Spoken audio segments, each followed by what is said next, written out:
Tonight, Billy Crystal, Marv Albert, and Matthew Sweet join Dave. Kitty, did you remember to clip out Daddy's horoscope? The Late Show, tonight. Get live with CBS on Prodigy, the nation's most popular online service. Go behind the scenes of The Late Late Show with Tom Snyder. Talk with Tom and his guests online. Tell us what you think. Get program information. Even take a special Tom Snyder trivia quiz. To order Prodigy, call 1-800-PRODIGY and ask for the CBS offer today. Tomorrow night here on this program, David Letterman. Do you believe in UFOs? Many people dismiss the stories of visitors from other worlds, but Whitley Strieber has written convincingly of such encounters since he says he was first visited by these aliens in 1985. His newest book about the visitors is called Breakthrough: The Next Step. Whitley, it's great to see you on television after many wonderful nights on the radio. Yeah, it was fun. Before 1985 and this first visit, what was your life like? What were you doing? What were you all about? It was very pleasant. Yeah.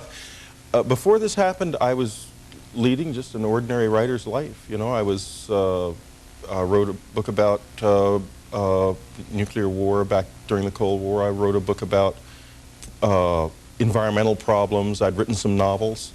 And then all of a sudden, one night in December of 1985, this very peculiar event took place. Yeah, you were visited. I was not visited. I woke up in what appeared to be a nightmare situation in this stuffy little round room with all of these large-eyed sort of faces peering at me, and a machine that kept saying, "What can we do to help you stop screaming?" Which I realized when I heard this between screams that I was screaming, which I was so panicked I was even... Of course, it would be normal to be frightened. And I worked real hard to make this turn back into my bed, in my bedroom. It would not do that. So after a while, I blacked out, or was blacked out, and whatever happened. The next morning, when I woke up, I thought, I did not know what had happened to me. Did you think maybe you'd had a dream or something like that? I was not sure. I was very confused. I was very disturbed because I thought I'd seen an owl because of the big eyes, and then I remembered a lot of people in the house. My wife said there'd been nobody there. She'd remembered nothing. And this bothered me a couple days. I went to the doctor because these images of these faces and the whole thing came in. And the doctor says, after he's listened to this, he says, "You're telling me you're taken aboard a flying saucer by a little green man." And I said, "Oh no, I'm trying to raise a kid. I have a family. I don't want to go." I write books about nuclear wars. I don't want to go bonkers on them. I mean, and so I went to a psychiatrist, the head of the Department of Psychiatry of New York State, tested, hypnotized, did everything, all kinds of mental tests, physical tests. Nothing wrong with me. Still not. I'm still fine. Yeah. I even took lie detector tests to see if I was lying to myself. Many people have read your book, Communion. I've read your book, Communion, because I interviewed you on radio, and you caught my attention, okay? Yeah. How often do these people visit you? Well, I've had... And forgive me, and can you make this happen at will? Can you conjure this? A couple of times it's happened, yeah. I've spent 5 years on Breakthrough because I wanted it to be something that was really, really new, that would be useful to people who are having the experience and reassure them that it's something outside of themselves, which I think it is, and would be at least interesting to people who are saying, "Hey, how long can he string this thing out?" It's going to be a long time because I'm on to something, I'm pretty sure now. Mm-hmm. But and it certainly is better for you in terms of your professional career than writing about nuclear war in the Cold Age. Oh no, oh, it's a nightmare. Really? It's a nightmare because of, I mean, we have the social life of dead bugs. My wife and I. We are not. Oh no, nobody. Are you kidding? People are hard. They run in terror.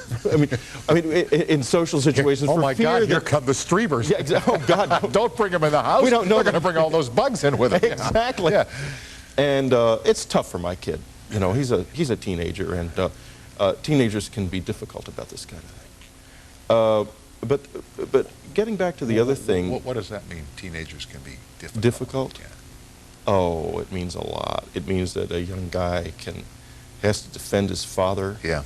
Mr. UFO. It's not easy. Yeah. But he does it. I mean, he's real loyal to me. I have to give him that. Good for him. Yeah, Good for him. Good kid.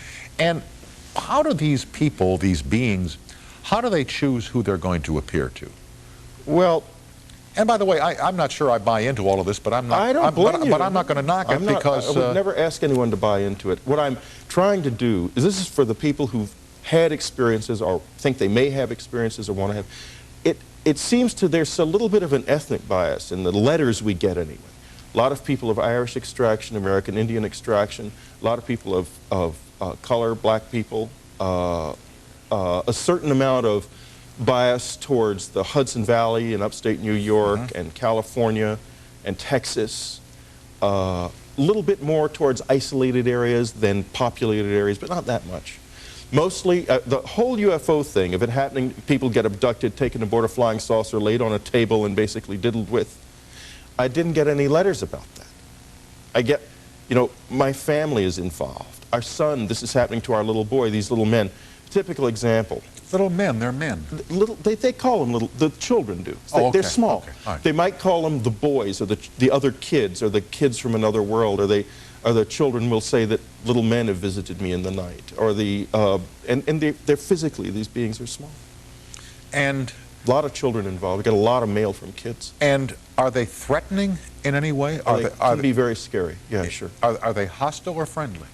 I wouldn't say that I've curious. I wouldn't say that I've been able to tell anything like that, and I wouldn't venture a guess about it. I feel they're very ethical, and I think that the reason they've been so slow in coming to us and just creeping slower, closer and closer, is that there's a big gulf between us. You know, they're much more advanced than we are, and they're not going to let us get into a situation where we feel the same kind of meaninglessness that like afflicts the people of Samoa and places when, you know. The great difficulty I always have in conjuring up that, you know, people come here in spaceships or flying saucers or whatever, and as you point out in your book, this may not necessarily be the case.